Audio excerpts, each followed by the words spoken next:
I just wondered what comment you might have about the need for transparency around assessment and feedback on you know, and yeah, just transparency in general about the purposes of what you're doing with the students and how you do that, whether you think that's important, how you approach it. I do think it's important. I wouldn't necessarily say we'd achieved optimal transparency, but I think it's something that we're working on. We do have, the students have the opportunity to feedback on all aspects of a module at the end of each module, and that's optional.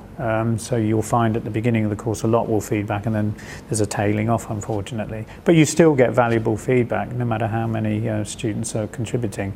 And following that, we then meet with student representatives, and they're generally very good at canvassing opinion, even from those who perhaps haven't participated in feedback.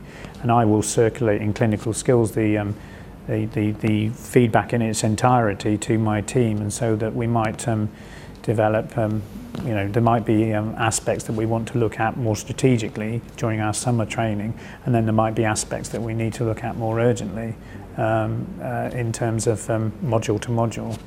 And an example of something that students are quite sensitive about is if they are taught by one clinical skills tutor who demonstrates an aspect of examination, for example, in one way, and then another tutor teaches it slightly differently, well, that causes a little bit of angst amongst students, because they worry what will they be required to do in the exam.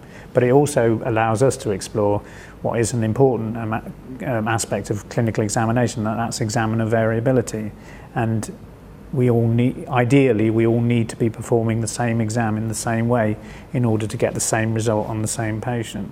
And that's a situation like that where students raise it actually allows us, it makes us aware that it concerns them, but it also allows us to make them aware of the importance of this concept, that it isn't just about passing an exam or the frustration of seeing something demonstrated differently, but it's important for accuracy in history and examination.